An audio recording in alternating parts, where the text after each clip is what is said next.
Hola Juan, ¿me escuchas? Buen día, sí, yo te escucho Buen perfecto. día. Perfecto, gracias. Hola Inés, hello. Hi, how are you? You're great. Thank you for joining. Of course.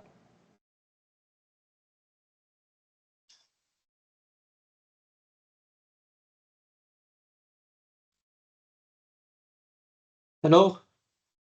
Hola Romina, Hola, hello, ¿todo bien? bien. Buenos días. Buenos días.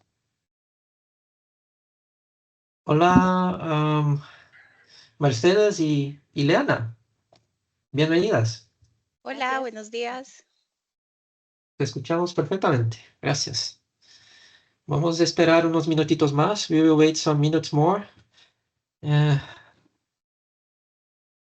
So other colleagues can join us and then we will begin.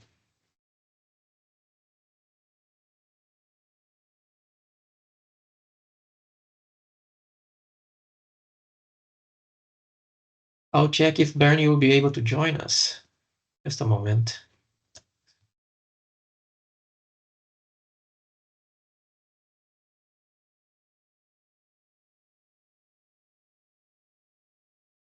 Bernie will join in 10 minutes. Okay.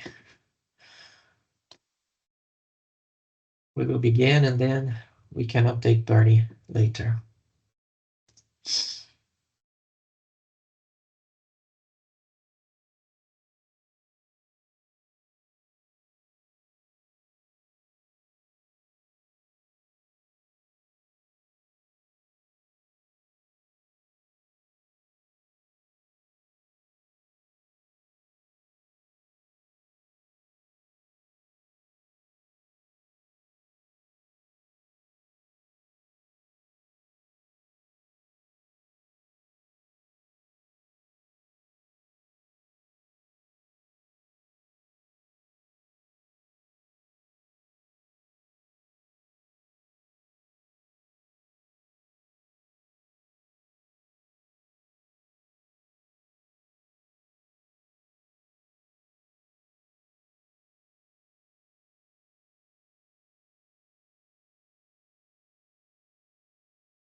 Can you see my screen maximized? Yes. Okay. So we have colleagues from Costa Rica, from Argentina, from Barbados, and from Brazil. So we can proceed, I think. Bernie will join us very soon. All right. Okay, let's begin. Good morning, everyone. Buenos días a todos. Bienvenidos. Welcome. Hope you are all doing well. Thank you for joining the call today. And welcome to our fourth teleconference of the VLab pilot project. I'm hearing some background noise. I wonder who that is. Okay. Might be me. You got it. Sorry. Hi, Kathy Ann. Good morning. Yes. Morning. You should be gone now. Hi. My apologies. Thank you. No problem. No problem. So thank you all for joining the call and welcome. This is our fourth teleconference of the VLab pilot project in support of early mornings for all. And according to our project schedule, by May, the CoEs should be in the process of designing training resources in their native languages. And so the idea of the call today, in addition to our general updates, is that we will have the opportunity to share our progress, discuss some ideas and key findings, and align on next steps. And after today's session, we will continue developing our materials with the goal of submitting the recordings, slides, and transcripts to WMO by the end of September, as we will discuss later in more detail. And here's our agenda for today. We'll begin with a brief introduction, followed by a welcome to the new collaborators recently confirmed by Costa Rica. Next, we will discuss the postponement of the AMS conference from August to January 2026 and how this change impacts our abstract submissions and the overall planning for this project. Then we will open the floor for updates from the CoEs and then move into an open discussion on the design of the training resources.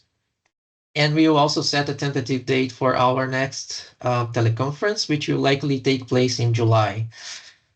And of course, please feel free to interrupt me with your questions and comments, which are always welcome. Okay, let's get started.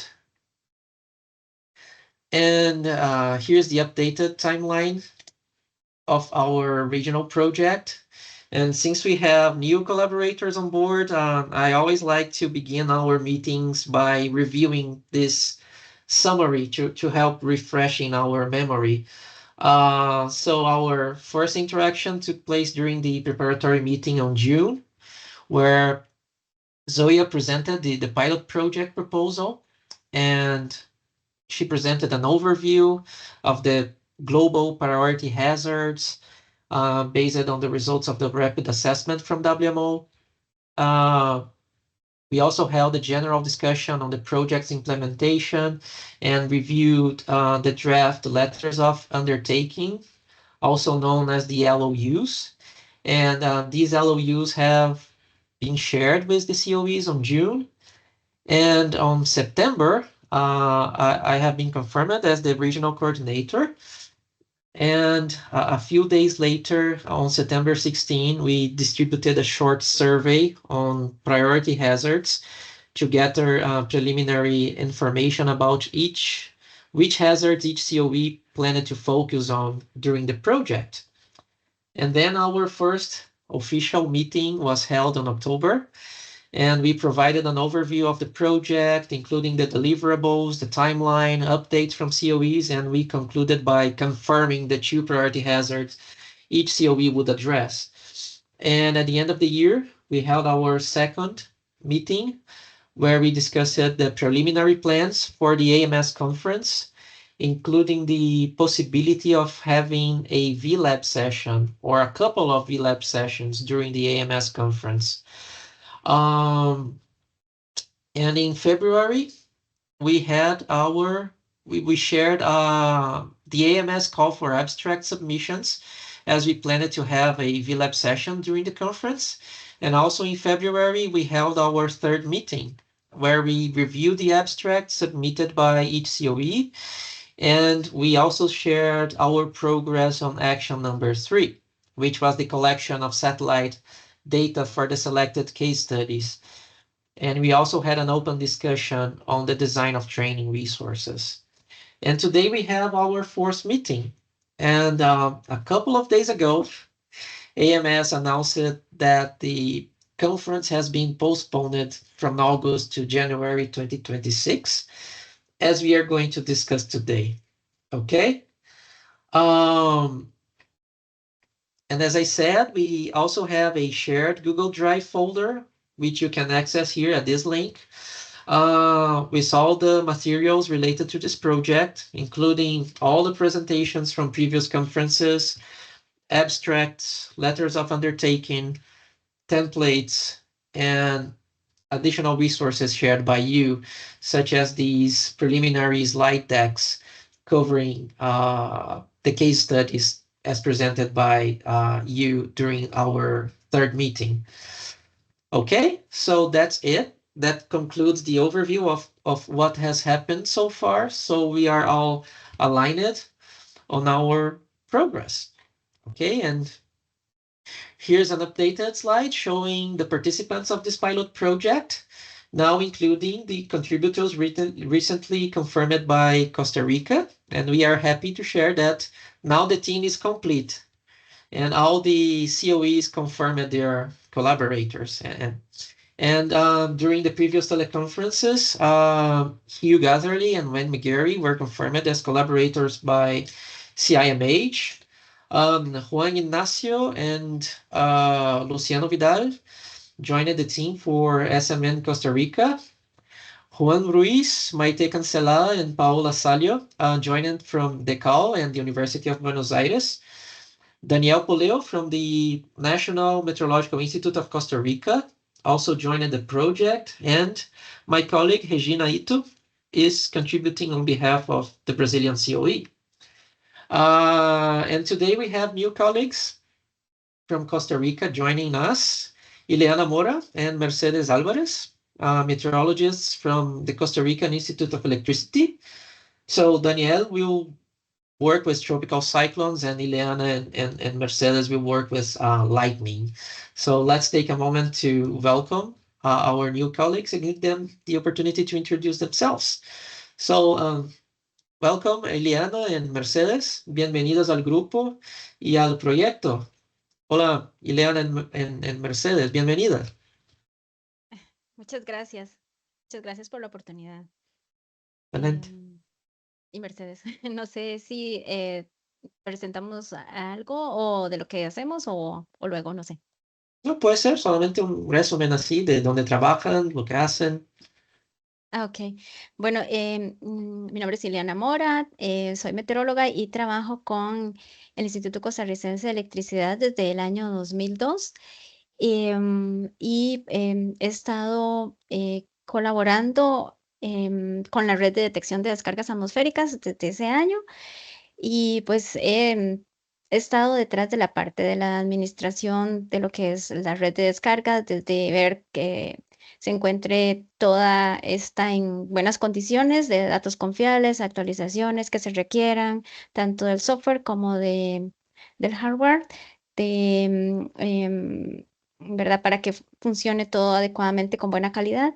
Y también he realizado estudios, reportes, mapas, análisis de los datos de la red de descargas atmosféricas y pues también atendemos los clientes que utilizan nuestros programas en tiempo real desarrollados a nivel interno por nuestros compañeros de TI para generar alertas y pues sobre todo para la prevención de accidentes, tanto a nivel interno como externo, ¿verdad? Entonces atendemos a estos clientes y pues también he apoyado con otros temas relacionados con clima, variabilidad climática, cambio climático.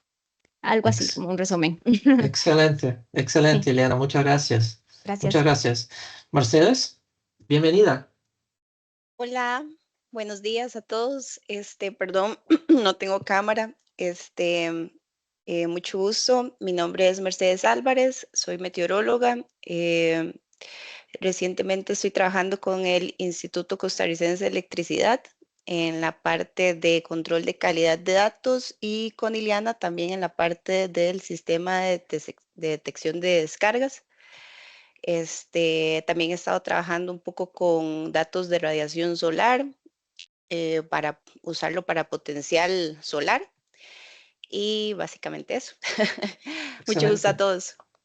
excelente. Muchas gracias, Mercedes. So, Ileana is a meteorologist from the Costa Rican Institute of Electricity since 2002, I think, and she collaborates with this, working with the surface network of lightning sensors, including hardware and software, to ensure everything is working perfectly. And also she works with the analysis of this lightning information. So she's well familiarized with lightning, which is one of the hazards Costa Rica is going to cover. And Mercedes Alvarez is also a meteorologist working in this institute with data quality control. She is also She also helps Ileana with the data from these surface stations. So we have a very nice team that will work with lightning. And Mercedes is also familiarized with radiation products and so on. So thank you very much, Ileana and Mercedes, for joining the team. And if you have any questions during the session today, you may just interrupt me and we'll be happy to answer. Okay? Moving on. As mentioned. Sorry, Diego. Hi. Hi, sorry. Hola. Just to Hola. interrupt you. Hola. No, just to let you know that we also have an incorporation to our team, an undergraduate student that is called Nomidika Copa. She's going to help us also with all the things that we are preparing. Oh. But she couldn't join today because... that's what I was going to ask if she's online. She's not, no, right? No, because she's having an exam this week, so she's studying.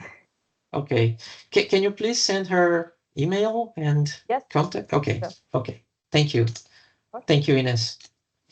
All right. Thank you. And as I mentioned, we distributed a brief survey last year. So each COE identified the hazards they are intended to focus on. CIMH is covering heat waves and floods. NPE is covering floods and thunderstorms. The CAL is covering hail and wet spells.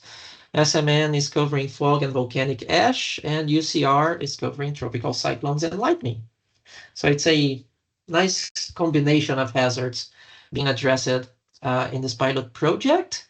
And they are also, it's important to mention that they are aligned with the global and regional priority hazards as shared by WMO. And one of our initial plans shared since our first meeting last year was to organize a couple of VLab sessions during the AMS conference on satellite meteorology, oceanography, and climatology. And it was originally scheduled for this August in San Diego. And also based on our discussions with NOAA last year, there was a possibility that the NOAA Satellite Conference would be held in conjunction with this AMS conference, as it happened in 2022. So the plan was to have a VLab session in the weekend prior to the conference and another VLab session during the conference to present the outcomes of this project. However, a couple of days ago, AMS has shared a postponement notice mentioning that due to the uncertainty surrounding the recent US government actions regarding agency, science, and travel funding, the 27th conference, originally scheduled to August 2025, has been postponed, and it will occur with the annual meeting taking place on January 2026 in Houston and also online. Okay, so as far as I understand, AMS did a survey on those that submitted abstracts, and approximately 40% indicated that they would be able to attend in person, which is too much of a risk, of a financial risk for them, right? So they canceled it and moved it to the annual meeting in January. And regarding the potential NOAA Satellite Conference this year, no contract was signed between NOAA and AMS during this period, so the conference also did not materialize. So that's a summary of the current situation. And As discussed during our last call, Bernie has kindly agreed to support the VLab CoEs by covering the 120 abstract submission fee through the CIRA budget. And thanks to this support, the CoEs would be able to submit their abstract, right? But with the postponement of the conference, the submitters now have the option to either request a refund or resubmit the abstract, the same abstract, to the rescheduled AMS annual meeting. And I understand that given the current uncertainties, CIRA will get a refund. And at this time, we do not know yet if new proposals could be funded in the future by CIRA. And even if they are, US travel and international travel support is getting increasingly restricted, as you may know. So we really need to discuss how to proceed considering these limitations. And I wonder if Bernie's online already so she can provide more details. Hello, Bernie, are you there? Yes, I'm here. And good morning. Welcome. Good Welcome. afternoon. Good morning. Yeah. Good Is morning that and correct? good afternoon. Yes. There's a lot of uncertainties, and I've said this to at least people here in the U.S. This feels like we're encountering a COVID year in terms of moving everything online, and that might be, and since we're all involved in the training community, perhaps something like moving it online might be a good option. Mm-hmm. Mm-hmm. Or having, because even when we have training materials, this, what essentially this would be doing is having us come together, talk about it on the weekend, and where do we go from here type activities, because most of the work will be done. Mm-hmm. And in the conference, it would be advertising it to other people. And we have networks that we can advertise this through. So the initial aspect of of something in the conference itself, a session, is more or less advertising it. And so, thinking what is the best way to do that? Is AMS a way to go? There may be a way we could push forward for it. Although the other consideration here is I will be retiring in early September, so I won't have as active a voice. And I'm not sure who will be taking over for me when I leave, and I don't have a strong proponent backing me right now. So Okay. yeah. Okay. So that's one consideration. If you want to proceed with AMS virtual, I can try and put forth an argument that, these are already in funds that are being carried over, and it's in a sense, it's a relatively small amount for the abstract, and to push to have the abstracts there. I do not know if we will be able to come up with registration though, and sometimes that is still pretty steep, even with the virtual participation.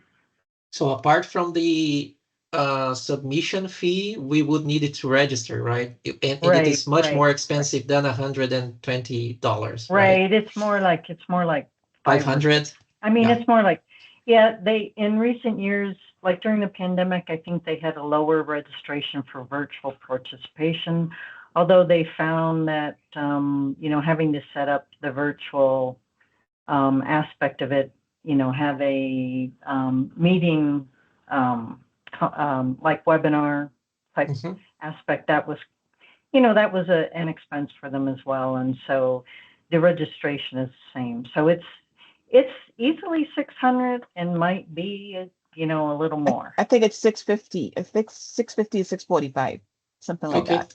650. US. Okay. Okay. Yeah. Around 650 US. Yeah. Okay. Yeah. And So that was, okay. yes, so that's something to think about. I haven't, because they did ask us, do we want to have the full session in the meeting in January? And we have not fully responded yet. I think I have to respond by the end of this. I'll have to look. Was it the end of this week?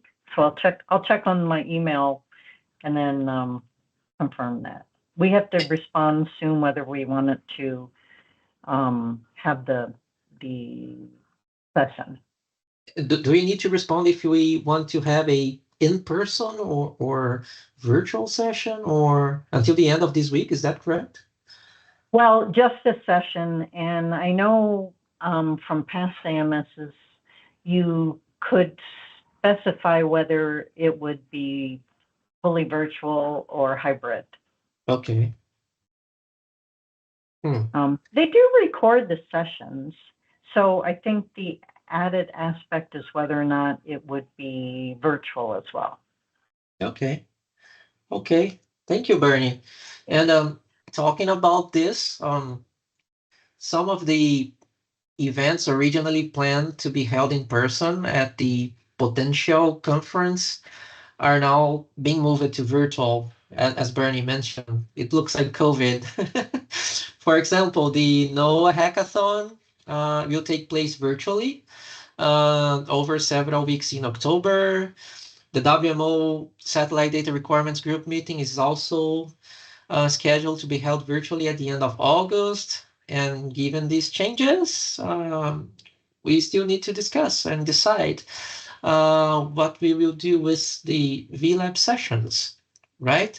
And with that in mind, we needed to adjust our project timeline a little bit, right? And since we no longer have this intermediate checkpoint in August as originally planned, and the conference will not take place, in our project, this training development phase will be extended until September, and all CoEs are expected to submit their training materials to the regional coordinator by 30 September 2025. So WMO can proceed with the translation, right? So I would now like to open the floor for discussion with all of you so we can brainstorm alternative ways to present the project outcomes. As we have just mentioned, is it still feasible to present the project in person, or should we go with the AMS virtual, or should we consider presenting the outcomes of the project by organizing a dedicated VLab event open to the international community to share these outcomes, or any other idea? So I really would like to hear what you think. And we have an open hand. Cassian, go ahead. Hola, everyone. I think, honestly, the answer is in the name of VLab. We're virtual. And I think we operate in that space. And we've done this before. And to avoid the complications of funding, of registration fees, other fees, I think we have enough of an audience within the VLab community to do this in terms of an international forum. We would have the backing of WMO as well. We can put it on our various calendars and do it. And it has a lot of more flexibility. We can also invite, again, of course, our NOAA other colleagues, AMS colleagues as well. But I think to relieve what I think is going to be a lot of confusion due to the uncertainties, I think we should go with a VLab event. Thank you. Thank you, Cassian. And I agree with you. Any other comments from our colleagues? Do you all agree that we should move to fully virtual? Homina? Yeah, that was I think Katie Ann is right. I agree with her about moving to a virtual VLab event. I like the international forum that Katie answered, because I think it will be difficult because of this uncertainty, because we don't know what will happen until January. It wasn't uncertain until August, and now more uncertainty until January, I think. So it will be difficult to organize and to the planning, because I'm thinking about like funding. The registration is very high for us. So Yes. I think it's a good idea to move like a virtual VLab event, and we have a big community that can support us, and it's a good idea, I think. Thank you, Romina. I agree with you. When you convert $650 to our local currency, it's a lot. It's a lot of money. Bernie? And I'll add one more comment in terms of, I hear sometimes of how people have, as tourists even, have been treated. When they come to the US right now, they're getting more highly scrutinized. And so my heart goes out for your safety as well. And yeah. Mm-hmm. So that's another slight consideration. Detail. Yes. Thank you, Bernie. Any other comments? Romina, again? Yeah, Go ahead. I have another comment about the abstracts. The idea is to don't have these abstracts in the session, or no, is to retire, like to. They are already canceled, right, Bernie? You already got the refund? Well, I haven't fully canceled them yet. Okay. Because we can think about like send it to like Calmet, for example. Right. And yeah, exactly. We have the abstract, so we can send it to Calmet, and we can have like a session there also. We can think about that. Calmet is in November, by the end of November. So it's hybrid also. So we can have like a virtual in person, maybe. We can think about it. Right. I was going to say reuse them. Yes. Recycle them. Yes. Is there a fee or? No. No fee? Okay. No fee. No it's fee. open. That's a great idea. Okay. And then if anyone can go in person, I think there will be a registration fee, although it's much less. I think it'll be, it's in Italy. Mm-hmm. But hybrid is good, and it might be an opportunity to arrange something more regionally. Okay. Time-wise. Yeah. Oh, can I add to this the added aspect that for CalMet, we're also involving more of training institutions. And so there is that added aspect as well. And so it does tick a lot of the boxes. So that's a really good idea, applauding that idea to actually look at CalMet as well. So there are alternatives rather than thinking of EMS. It's unfortunate, but I think that's there is a lot too much of I wanted to bring up that point you did to us, Bernie, as well. It is not really good for visiting as well, at least for the next couple of months. Excellent. Thank you very much, Romina, for this idea. We will check what is needed, and thank you very much. Any other? I'm on the Calmet organizing committee. So perfect. Yes. So if you need something, you can tell me, and we can discuss it with Haylin and Roro, that are the heads of the committee.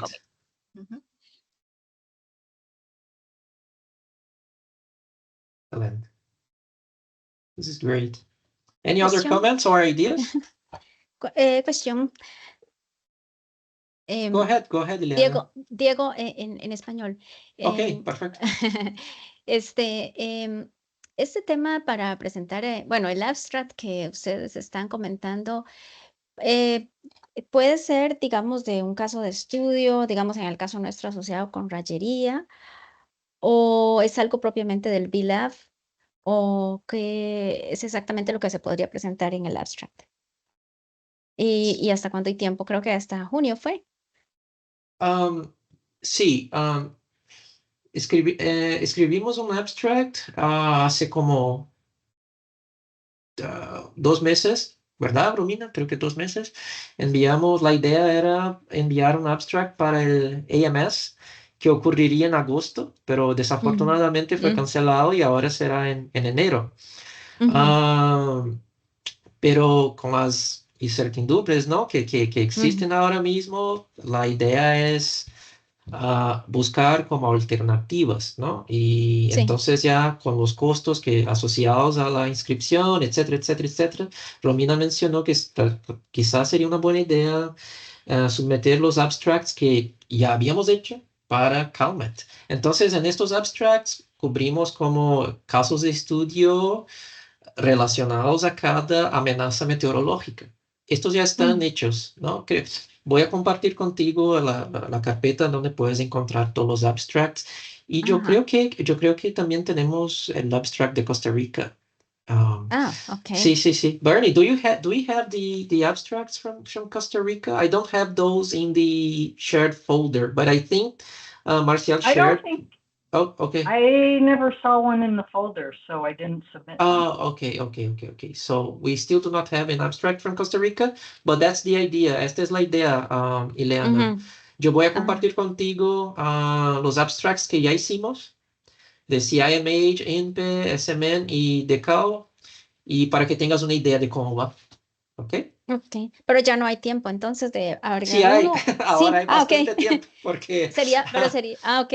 Bueno, ahora hay más tiempo, pero sería, digamos, un abstract del equipo de Costa Rica, una cosa así. del equipo de Costa Rica. Ok, perfecto. Sí. Entonces, para ver con los otros compañeros todo esto. Puede ser un par, creo que CIMH envió un par de abstracts, ¿no? Uno para heat waves y otro para flooding. Entonces, Ok. esto sí puede ser uno para lightning y otro para tropical cyclones. Right. Gracias. Sí. And Diego, you can share the folder because that's what I used. Yes. Or I used the Okay. abstracts that were in the folder. Okay. Okay, there. Okay. Let me send the link on the chat. There it is. And you will see this, Ileana. This is our shared folder for this pilot project, and there is a folder called abstracts. And here you have the one for Brazil, CIMH, SMN, DECAL, and the other for CIMH, okay? So you can have an idea. Now that we are moving probably to CalMet, we will have more time to work on that. Thank you. Perfecto, gracias. Thank you. Thank you. Any other comments? Okay. Okay. Thank you, Romina and the other colleagues for your great suggestions. Okay. Let's briefly review the status of the letters of undertaking based in your recent feedback. And the remaining LOUs that are still being processed are the ones from SMN and UCR. And based on your feedback, the processing of the LOU from SMN is underway as the new national director is working to advance the process. And as for Costa Rica, the process is still under development with the possibility of being finalized soon, as a different mechanism is being implemented to make it more dynamic. Do you have any other updates? Our colleagues from SMN or UCR, is that the current situation?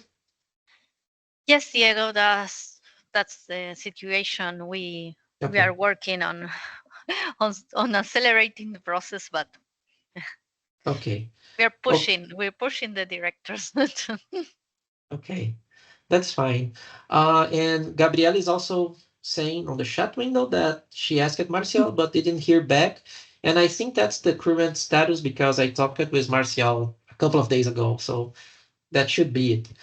And so what Soya asked me is to, to let you know that as soon as you have an update, please let her know so WMO can check how to proceed.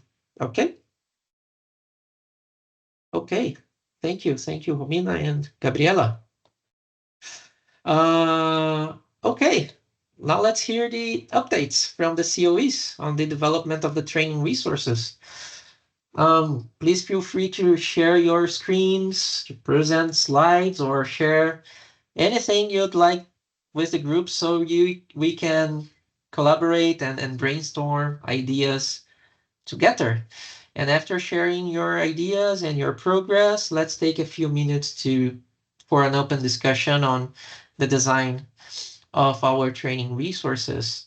Now that we are at the official development phase, which will run from March to now September, this is a good opportunity to discuss any ideas, questions, or comments you may have. As for Brazil, as we mentioned in our previous call, we were able to gather a nice collection of satellite information related to the devastating floods from last year, thanks to the excellent work from Regina Ito from NPEI, my colleague from NPEI, and also the WMO task team on hydrology, who kindly shared a lot of information about this event. So this is the current structure of the Moodle course we are working on right now. I say current because it's still a work in progress and it will be adapted as needed. Right now, we are organizing this course into 6 main topics, beginning with a brief introduction that covers the Early Warnings for All initiative and this VLab project, because we believe it's important to provide, participants with the context and purpose of this training and why it exists. Then we introduce the hazards we are going to cover and proceed with a brief description of the global observing system and the space-based component of the system.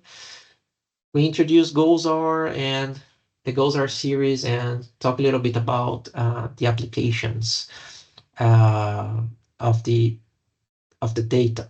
But this is very brief, nothing too. We will not get into too much detail because it's just to provide some context, right? Next, we move into the overview of the selected case study, which is the 2024 floods in southern Brazil, highlighting the impacts and consequences to help set the context for the training. And then we move into the 2 most important sections of this training, which focus on the GEO and LEO satellite products available for monitoring these hazards, including RGB composites, precipitation estimates, flood mapping products, and so on. We are still discussing how to properly address the LEO products, which some of them we are not familiarized with. And the information provided by the hydrology team, it's great, but we have too many examples. So we are discussing how to properly present this information, maybe a short overview of each product with some examples covering the case study and how to access and visualize these LEO products.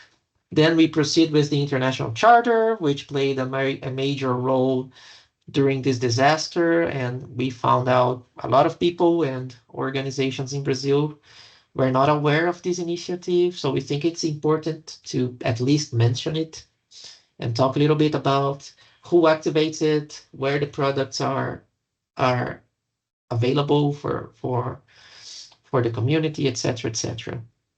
And we are planning to finish with data access and processing, which is also important.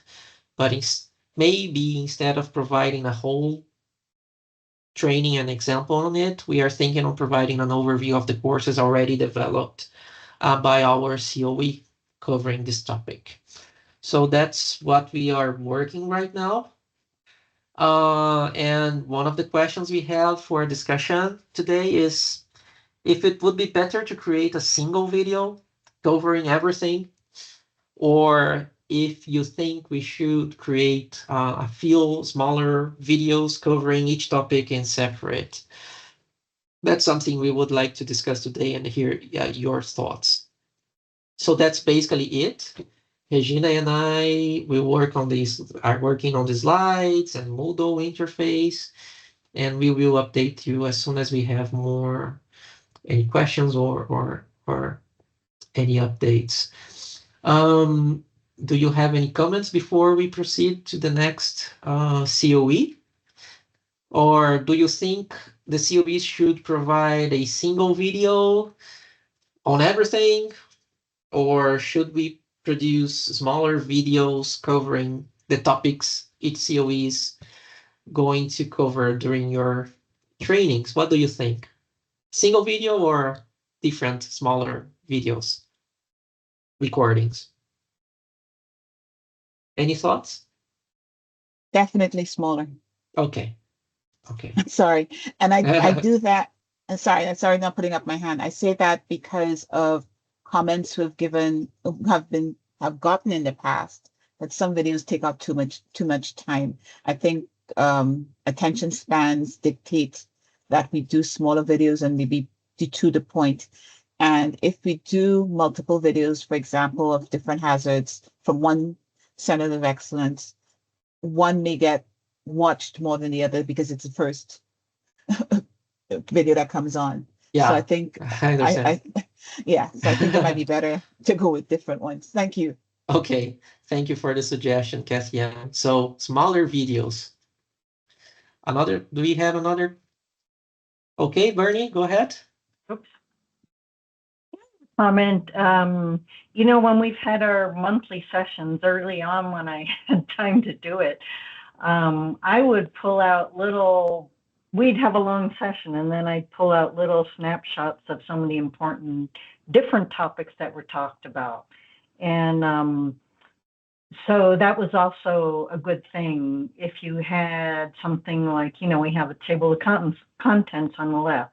So the smaller ones are good, and those might be good to post. And then, at the end it says, if you like this is linked in this longer to show the context, because we often find that there are some people who want to know more of the background and the context. So, and those are the people who will most likely also be trainers who may want to look at it and use it for other aspects, and they may not have the time to go through everything completely. So, it's just a thought. Yes, initially we want to get the information widespread, although if there was someone there who needs that extra information and will benefit from it, think about a way to incorporate that as well. Excellent. Taking some notes here. Excellent suggestions. Thank you, Bernie. All right. Patient widespread. Okay. Okay, thank you. Do we have any volunteers to present? Raise your hands.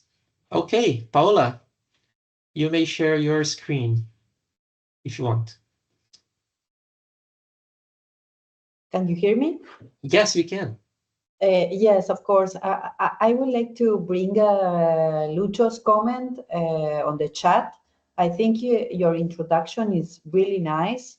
The way that you are thinking the introduction. Do you think that maybe should be the similar or the same in all modules? We should incorporate something like this in all modules. Sorry, I wasn't reading the chat window. No, that's fine. I was reading the chat, and I would like to bring thank you, Paola. this comment because it was really good question. I think it's interesting. Yes, so Romina commented, we think smaller videos are better. Paola, Developing single videos, principally considering early warning for all is concentrated on developing countries with strong problems on high internet speed. And Luciano, this proposed structure is really good. What do you think about the first point, the introduction? Maybe this section would be the same for all the modules. I think we should introduce early warnings for all, you know, pillar number 2, observations, and I suggest all the COEs have at least, you know, some minutes dedicated to that in the beginning of the training, so students have a little bit more context. And as the topic is the same for everyone, we could create a standard slide deck to use during that introduction. So we can do that. Yes, I agree. What do you think? That's great. Bernie? Yes, that sounds great. Another thought I just have is VLab has a YouTube channel, and we've been sharing our original focus group sessions on that for at least the last 2 years, I think. And sometimes I'm surprised at the viewing they get, even across the globe. So that could be one thing where that helps also with low bandwidth, because they have different settings for low bandwidth and high bandwidth, as well as, you know, I know myself personally, if I'm looking at something and I want to get the feel for it, and it just seems to be going slower, I'll put it on a faster replay. Okay. Yeah. 1.5. Yeah. Or if I need it to slow down, the same. So those sorts of aspects of YouTube help. I know sometimes your replay software allows you to do that, but I found that YouTube's a little more has that option there. Yes. Yeah, I fully agree, but because also inside the country, because we are thinking on, for example, a module for South America, okay, but sometimes it's not the same in Buenos Aires rather than inside the country. In Brazil is happening the same. There are places that they have a really few or really low internet access. So it is difficult to broadcast the information for the different regions. I think these kind of tools are essential for this kind of activity. Also, if we would like to translate this information to Africa, to Region 1, it is even worse rather than here. But considering that we are doing these modules in Spanish, we can think in YouTube that it's nice in low quality. Talking about translations, just a quick comment that we have been discussing with Zoya, that probably, you know, the modules in Spanish will be translated to Brazilian Portuguese and English, the modules in English to Spanish and Brazilian Portuguese. And so we will have all the content developed by the COEs in 3 languages. Okay. In the end of the project, as a result of the project. Okay. That's cool. That's cool. Yeah. Okay. And, go ahead, Paula. Okay, I think I'm sharing the screen. Please correct me if I am wrong. I am not an expert on Teams. Yes, we are seeing your screen, and we are seeing the Google Colab interface. Okay. The Maite has been working. Maite Cancelada. She has problems at home, and unfortunately she cannot connect today. But we have been working on the material to show in the different cases. This is the example of our supercell. As we are thinking on support of the activity on a Google Colab, Maite was trying to analyze different tools like this one, for example, that you you can slide on this is channel 2 and channel 13, where you can slide the different figures, or doing a circle and watch it like this, or doing vertical shifts. Nice. Yeah, it's really cool. we can play for hours with this kind of Yeah, tools. I have never seen this interactivity in a CoLab notebook. Yeah. We took a course last year during the ERAD, the radar meteorology in Italy, and we have the opportunity to play with this kind of tools. And also, this is another exercise, and also you can include, it's not working now, but you can include a section where you can choose a different figure, but just let us know if you would like to incorporate this kind of tools in your modules. For example, also you can scroll and make it larger and closer, and also see the value. If you click in the different part of the figure, see the value of the pixel to investigate. Not because the idea is not generate the image. We will like to provide a stock of PNGs image with very high resolution, just to make it faster. The student can enlarge the image up to the finest resolution on the image. Also, these are, for example, cross sections only for channel 13. It's just an example where you can also enlarge and move just to be more fancy and not an static animation. That otherwise they have to work with the data itself, that is harder. For the supercell case, we have been defining the storyline. We are working in this PowerPoint presentation where we define the storyline. First, we would like to define what is a supercell and how is defined in the different parts of the world, and how a supercell is producing severe weather in this case. I will not show everything, but we just decide what are the different products that we will work with GOES 16, and that in the time of the case. This is not the final data, but this is the animation of our case. Our case has supercells. I don't know if you are watching my mouse, but yes, they have a supercells before the formation. Then we have that is around this time here, and then we have a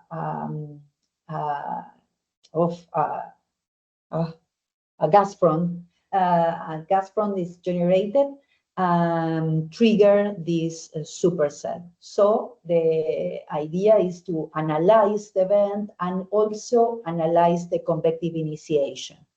So we decide a couple of products to analyze this kind of different events, principally from geodata and from GLM. In the case of LEO data, we have been thinking, for example, on this product that has humidity and can provide some information about the daily humidity in the region.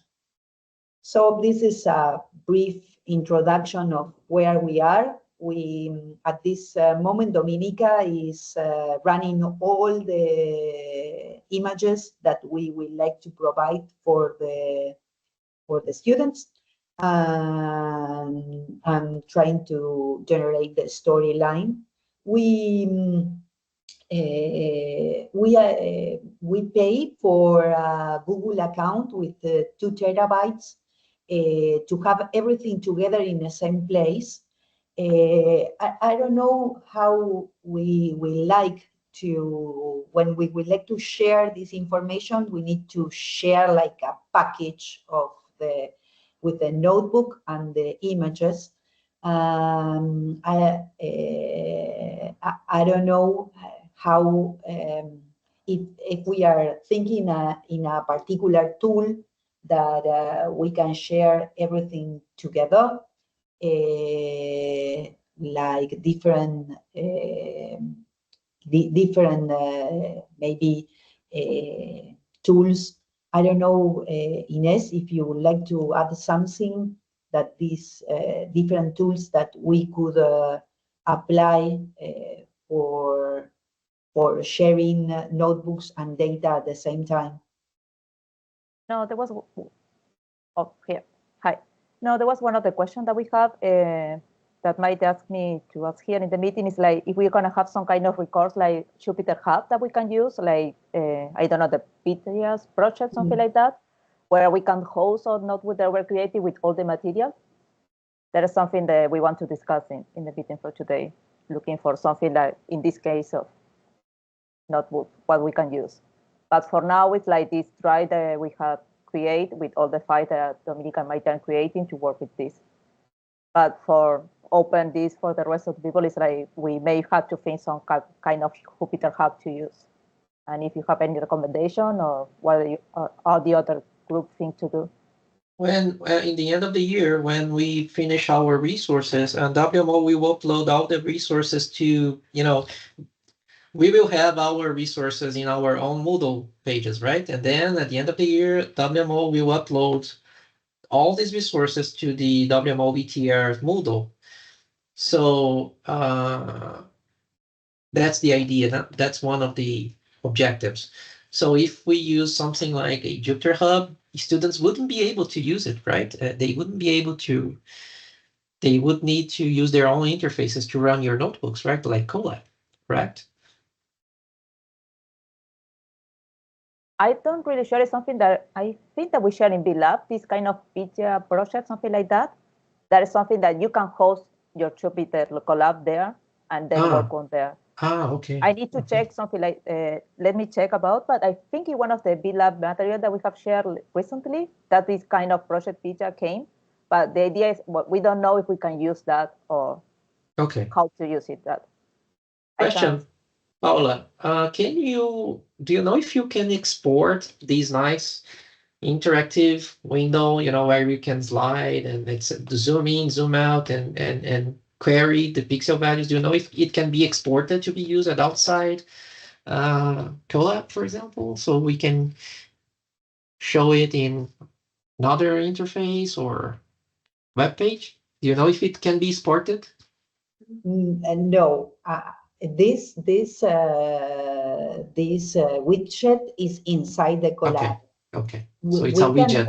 Okay. Yes, it's a widget inside the collab. Great. Do you want to present any other? Yes, I can also present the other case, but because we have been working in the same way, we are preparing the material and we have the storyline. But I don't know. Go ahead. Yes. Oh, okay. Sorry.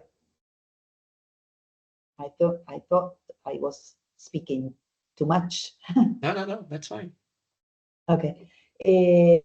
For the squall line case, it was a highly precipitating event. This is the accumulated precipitation from the radar, just to show the information. Also, we have been, we would like to provide some precipitation estimations on this case.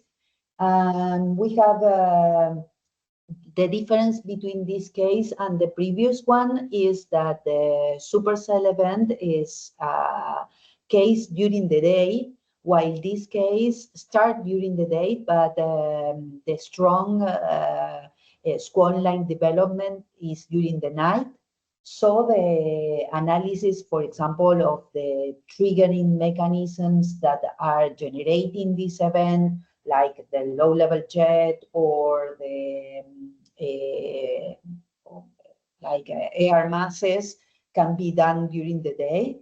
But so the different products that we are selecting are principally the ones that can show us, which can show information during the day, but during the night itself, when the line is development, we will concentrate on channel 13, on GLM, and on night microphysics, just to show the difference between these strong case. This is the example of the case where we have a strong supercell, as you know, is going to the night.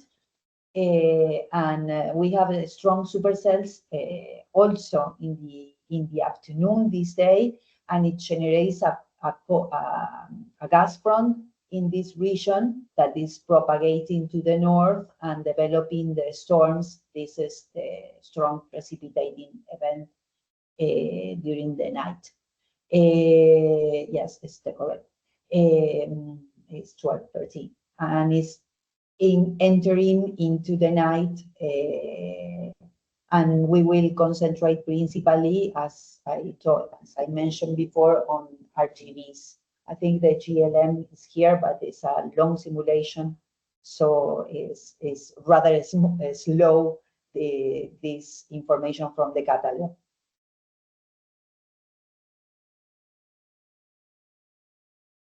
Okay, I don't have any update, any extra update to include. Okay, Paula, thank you very much. Do you have any comments or suggestions? Cassian, go ahead.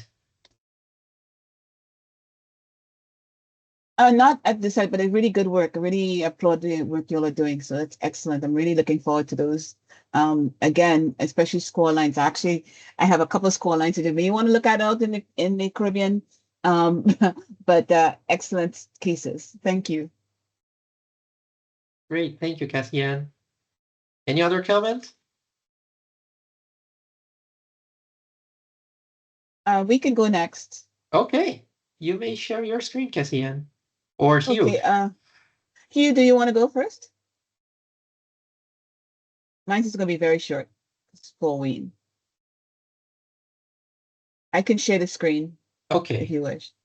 Yes, please. Okay, go ahead. Hold on 1 second.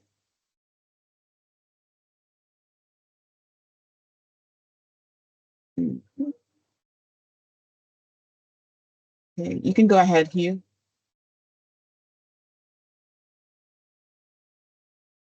You can go ahead. Hi, you hear me?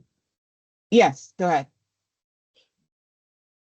Hi, everyone. So I have been, let's add, CCO. You look that stuff. Okay, hold on 1 second.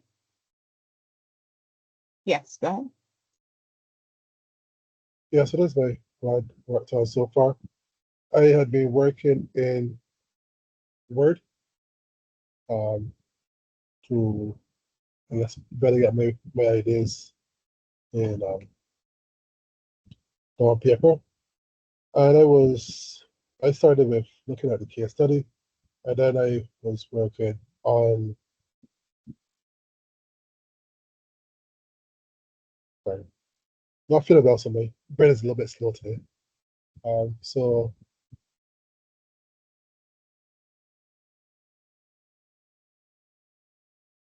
I got in the data together, and I was just writing up outline. So if you could just skip to the last part, the last 2 slides. Yeah, so this we is had already basically write up. Yeah. Yeah, And we then had, there. yeah, we had already mentioned that, and I had talked about looking at barrel as our case study, looking at the impacts and how early warning systems have been useful in reducing the loss of life, why early warning systems were important, Let's see the next slide. Right.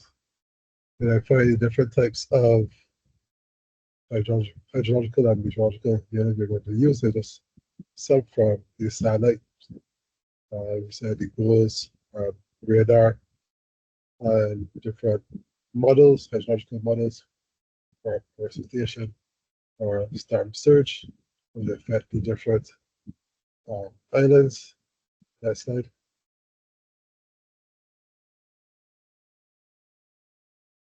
Right, so I started by looking at the case study, Beryl, looking at the life cycle and the impacts to, so that we have an idea of, I guess, sort of overview of why are we doing this, why do we need early warning systems. So looking at Beryl is development and the impact. So it was looking at different satellite products that we use. It was just a screenshot of the Word document that I'm working on. So MAXSTAR is high resolution optical data which we can use to get change detection of the impact. So we can look at before and after the passage of the hurricane. Next slide.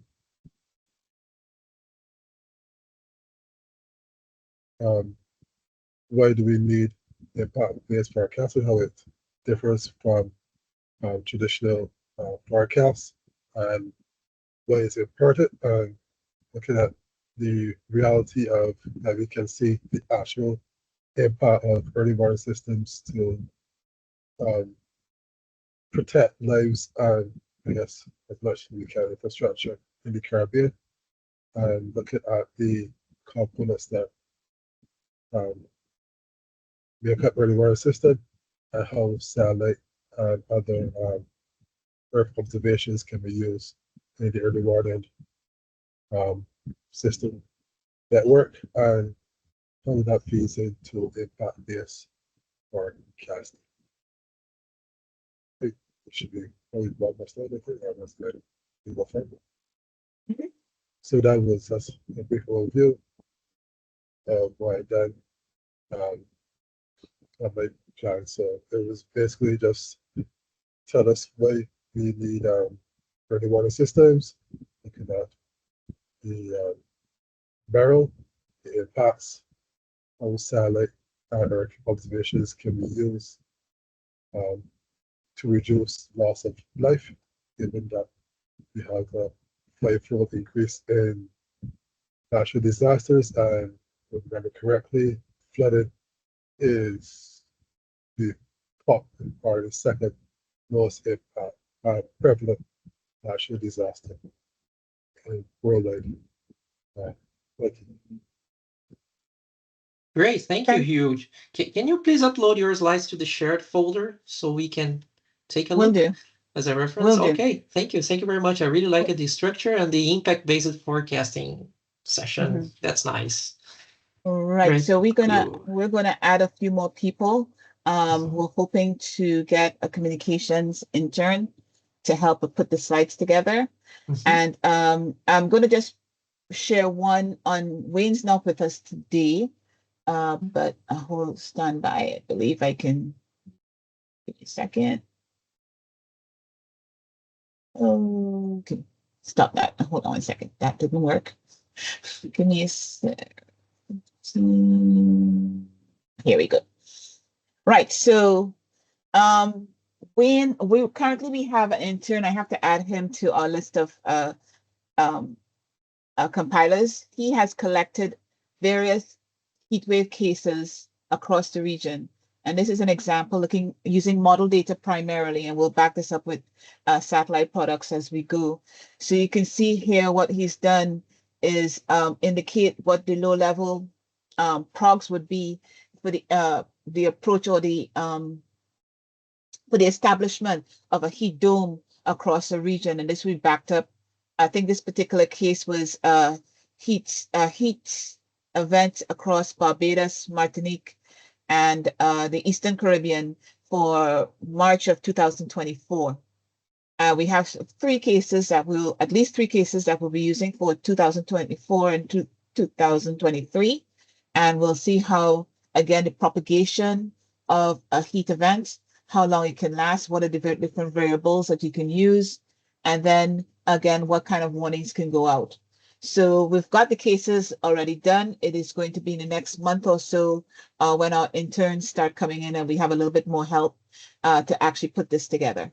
But this is a really great example of what you can actually see that dome building into the lower Caribbean. You're getting I think this is again the surface winds, wind speed, and some streamlined climatology versus what is actually happening. And then you look at the different variables in terms of this is anomalies in terms of temperature. This one where the arrow is. And the last one is then anomalies, again, looking at heat waves climatology. So you're seeing that heat, a dome building across the Caribbean. And you can look at, if you look really closely, let me see if I can zoom this in. I can't, but if you look at, you can see that there's a really significant heat plume just to the north of Barbados. And that is something that we will be looking at. Chavez, I'll send you his contact too. He can't join us because I have him in class for the next 2 months. Sorry, but he's been doing a lot of this work to collect the cases for us. So we do have a lot of cases to put together, and that will be done in the next months. By the next meeting, we should have a little bit more of a script and a presentation for you. Is Wayne generating these plots himself using? No, this is Chavez is doing this himself. He's the intern working with Wayne. Great. Okay. And Wayne is going to be putting the script and adding the satellite data to this products as we build it. Because heat waves is going to be an interesting one. It's something that we're looking at in terms of using satellite data. You've really got to have a lot of the model and observation products and the climatology to put together, and then actually add what you can see in terms of satellite imagery as well.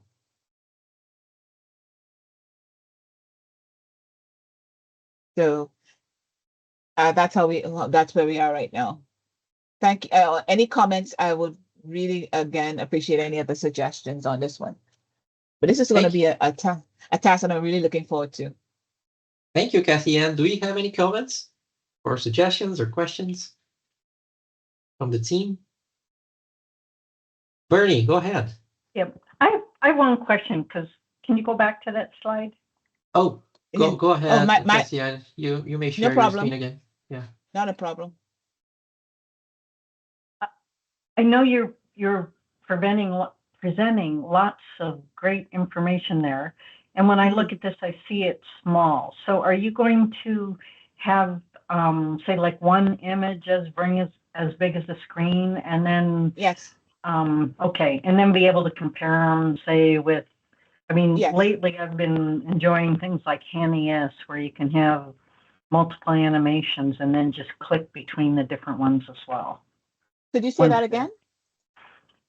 So you share one, and for me, a lot of this has 6 different images on it. Right. And I can barely read some of the numbers on them, so I either have to zoom in or something. Although if I want to compare a feature, I know, say, on the display system for our weather service, you can do a 4-panel and and see the feature. And another way is just essentially to have overlays of like the full image. And I wonder if you're going to present it like that, or how you're presenting it. Oh no, definitely. Yeah, definitely has to be. This is just to show again a comparison, but we will have to zoom in because a lot of as you said, a lot of the font is too small. So they definitely we're going to have to zoom in. That definitely is that's something that we have to do. But this is just an example of what we've done so far. Okay. Yeah, and we can talk a little bit more about it later if you want. Great. Thank you, Bernie. Does anyone else would like to present your progress today? Homina, go ahead. Okay, thank you. Let me share.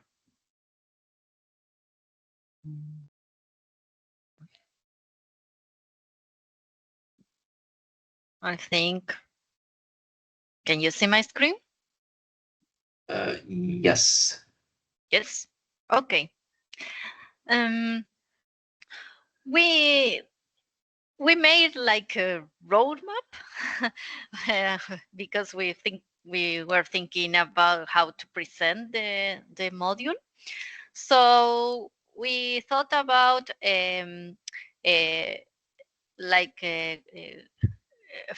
first part, like the introduction with lectures and presentation activities in the introduction.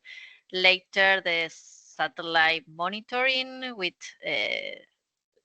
we were thinking about making an interactive table. Why we are using GOES with short videos like and quizzes.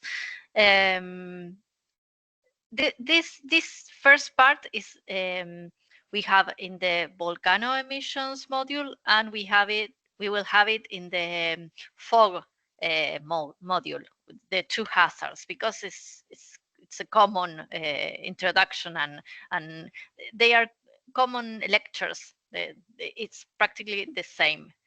Maybe in the part of the RGB composites, and it's different for the different hazards, but the main core is this roadmap.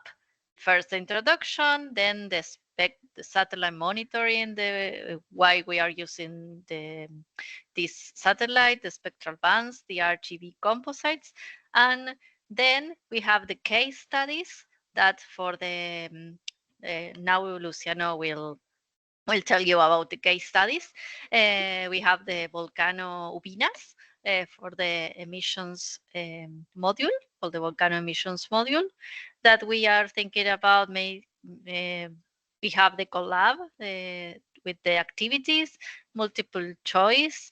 We will make a satellite comparison, and we are thinking about finish the module with an activity that concludes the module with an evaluation. We are thinking about like we are doing the courses here at the Moodle platforms, that we are using the RTC, that we have the lectures and activities between the lectures, the case studies, and then an evaluation and self-evaluation. This is the volcano emissions module, and the fog module is the same. We are thinking the same activities, but the difference is that in the case studies, we have 3 types of fog cases that Luciano will show, and the same activities. This is our roadmap. And now Luciano will show and tell you about the cases. Okay, thank you, Romina. Well, we will show just an update of the related with the fog hazard, not for the volcano, because we have identified the case and we don't have a lot of advances in that hazard. But in this hazard, we think to work in 3 different kind of fog event. One is the first one, that is when we have an isolated fog bank without cloud cover over the fog. In the middle is another cases that is more difficult for also for analyzed and for the student is fog in combination with other clouds in different level, high and different altitude level, and the other one is the fog bank related with the river valleys. Like that is an example in the northeastern part of Argentina. Next slide. Well, this is the case that we selected for the isolated fog. This occurred on the August 5 in 2021. This fog have a very important impact. Also, there are some pictures of the Buenos Aires city. Was a very long event and affected all the transportation in the metropolitan area, including the activities and the operations in airports here in Buenos Aires. And well, we were working in different kind of products of the GOES 16 satellite, and also analyzing the SYNOP and META information related with the observation. And we will try also to include some more high frequency information coming from the automatic weather observation system that is in place of the airport.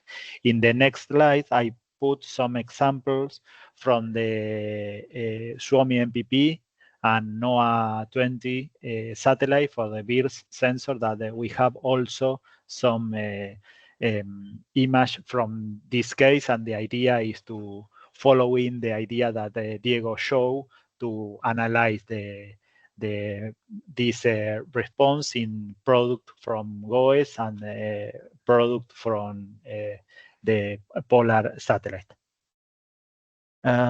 Next one. Well, also we have different, I put here some examples of RGB, and also with, well, I show in the middle and small features in the over the land that it's an enhance in the cloud cover, similar like the ship trails cloud phenomena that occur typically, for example, in the Pacific Ocean in front of the Chile and Peru coastal line. That plume that is related with the location of cities, and also with some factories in that place. That is an interesting case to also analyze more in details. Okay, the next one is the other case, that this is a combination of fog and other clouds, in middle and higher clouds. This event occurred in July 24 last year. And for these cases, we don't have, or I already don't have a data from the LEO satellite, but I will continue to try to find in some that data coming from VIRS, for example, or other satellite. The next one, Romy. Oh, this is the last one. This is occurring in July 30 in 2022. And this is an interesting case, and we have also observational data to compare with the identification on the GOES 16 satellite. But also we have, for this case, in the next slide, information related with this is coming from MODIS sensor on board the Terra satellite.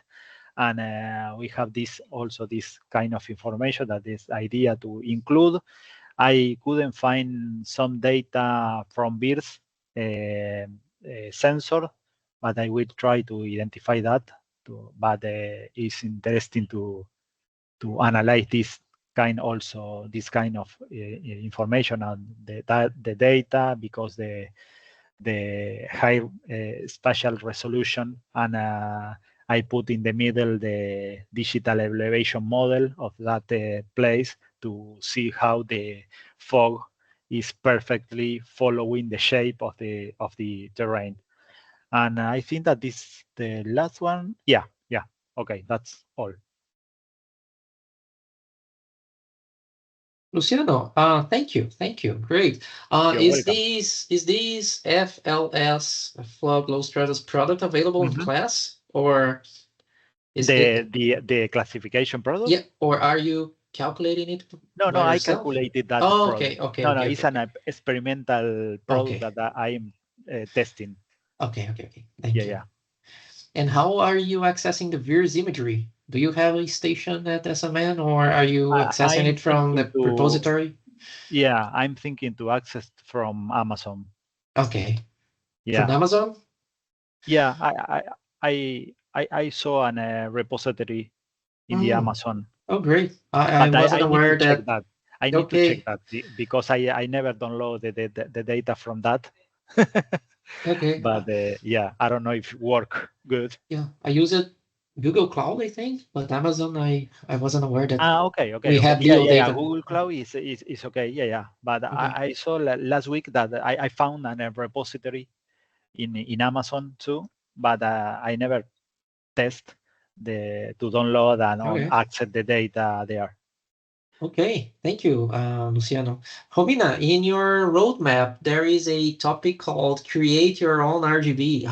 Which tool are you using to allow students to create their own RGBs? Is it programming, standard programming, or do you have an interface that allows them to easily mix channels? I think we got that idea on a module of Train, I think, Luciano. Yeah. And we're thinking about how to make our own kind of create your own RGB. We have to create it. Okay. And for the interactive table, quizzes, and the evaluation, you're using Moodle, right? SMN's Moodle. Okay. Yeah, we are thinking about the Moodle, yes. Excellent. Do we have any other comments or questions to our colleagues from SMN?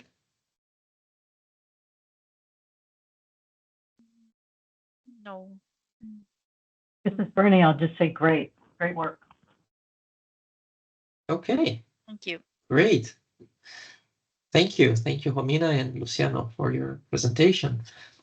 So I don't think we have other colleagues presenting today. Hugh just mentioned he already uploaded the slides to the shared folder. They're already here. Please, Romina and Luciano, if you can upload yours as well, that would be great. And Daniel Poleo from Costa Rica, he's having some issues with his microphone and will not be able to present today, but he shared some slides on tropical cyclones Eta and Oro, and it's available for everyone to see. I think he still has issues with his microphone, but we will have other opportunities for him to present. And as you can see here, he started with a description of the event, Hurricane Otto.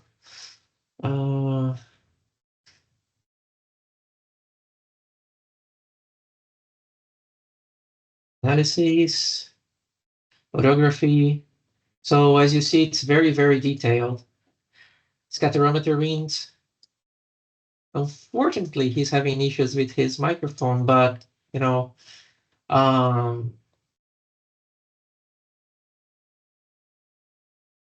these slides are already available at our shared folder, and you can take a look if you want. So thank you very much, Daniel, for sharing your slides. And in our next meeting, we will have the opportunity to share our progress again and talking about our next meeting. Given the recent changes, as we have seen, we have adjusted the meeting schedule a little bit, and we are suggesting these for our next calls, and we propose to have our 5th teleconference in July. to give us time to progress a little bit more and discuss any necessary adjustments until the deadline in September. And Danielle, you can present your progress here as well. And then in September, we propose having our 6th teleconference, some weeks before the deadline, to submit our materials to WMO so we can discuss final adjustments needed before the submission. Okay. And after this submission, we suggest a 7th teleconference in December so we can update you on the translation and the upload of these resources to WMO's ETR Moodle. And through all these virtual meetings, we can also discuss a possible event to submit our abstracts as CalMet, as suggested by Romina and the other colleagues, and or any other possibilities that may appear until the end of the year. Okay. And talking about actions, I took some notes here. First suggestion to submit our abstracts to CalMet in November, which will be a hybrid event. There is no fee. There is only fee for in-person attendance, but it is much cheaper than AMS. Romina is part of the CalMet committee, which is great, and she will keep us informed. And another thing we agreed is to have smaller videos instead of a single video covering everything. That is better considering possible limitations of bandwidth and considering our experience from previous events. And talking about videos, Bernie mentioned the VLab channel. I've sent the link if you are not aware, but just in case. We have all the regional focus group sessions. We have recordings from other events, such as virtual workshops organized here in Brazil, and great stuff. And I wonder if we can upload the videos to this channel or in the future, the videos that we are going to produce. And another thing we agreed is to use a standard slide deck on early warnings for all to introduce the initiative, to talk about the pillar number 2, which is observations, and to introduce this initiative, this project. And this slide deck would be used by all CoEs in the beginning of the module, in the beginning of the training, just to provide some context. And I can work on this and share the slides with you. Okay. Do you have any other suggestions or actions we should work until our next call in July? If you do, please let me know. Okay, Paola, go ahead. No, I have a comment. During July, Maite and I, and also Lucho, will be participating in the no-casting course in Buenos Aires. We will be very, very busy after July 9th. Please consider the possibility of organize the meeting just before. And also, it will be just before July 9th. Also, during this activity, we will be testing some of the modules, and we can update in the September meeting how it works. Okay, so I was thinking of having our next teleconference on July 17th, but as far as I understand, we will be teaching. Yeah, you will be very busy on the nowcasting of training, right? Yeah. When will the training end? When will the training be finished? Is it in? It finished on 25th, but then we have the data simulation course that Juan Ruiz is organizing, but and I have to teach on that course. Maite is not teaching on that course. Okay, so July, July 2031 is also not good for you, right? No, but it is feasible. Okay. It's better than before. Okay. Okay. The other option is July 3. 3rd. Yes. Actually, Diego is going to come to you with that. I really will not. I think Wayne will be pretty busy too as well. The 31st. The 31st is it better for you, Cassia? That's a Friday. It's a Thursday. It's a Thursday. Those might have our intern presentations on that day. Either the 30th. You can pencil in the 31st, but maybe a little bit later in the day. Yes. About 17 UTC, and it might be better. Not in the early morning. But yeah. Okay. But before that is July 31st, 17 UTC okay for everyone? July 21st, 31st, 17 UTC. That's okay for me. That's 2 p.m. here in Brazil. Luciano says it's okay. Bernie, Ines, okay. What about our colleagues from Costa Rica? Is it okay for you, Ileana? Ileana is not here. Oh, she is. Yes. Yes. Is July, it okay? July 20, julio. 31 de julio. Sí. Sí, está bien. Sí. A las 17 UTC, creo que sea las 12 en Costa Rica, probablemente. Okay. Romino will not be available, but Luciano can. No problem. All right. So our next meeting, tentative date for our next meeting. July 31st, 17 UTC. Great.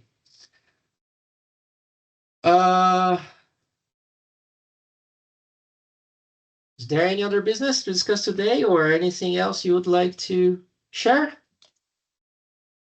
Ines, go ahead. Yes, sorry, 2 questions. About the abstract we found, we have to do something, or Bernie, you are going to do the refund? That's to make it. Bernie, I understand this refunding is something that Sierra is currently working on, right? Yeah, I had to find my unmute. Yes, we'll do that, and if I have any challenges, I'll contact you. Okay, great. Okay, Homina, can you check the possibility of? Okay, regarding comment. Okay, yes. Great. Any other comments, questions, suggestions? Okay, if not, thank you. Thank you very much for joining the call. Thank you for your comments, your interaction, suggestions, and another productive discussion today. We'll continue to communicate via email, and if you have any questions or if you'd like to discuss any specific topics related to this project, just let me know. And please, Paola, if you can share with us an example notebook with that nice slider and pixel carrying, that would be great. Yeah, of course. Okay, thank you. Bye, Sia. Thank you very much, and let's keep up the great work. Okay. Take care. Bye-bye. Thank you very much. Thank you, everyone. Thank you. Bye-bye. Thank you. Bye. Bye. Thanks.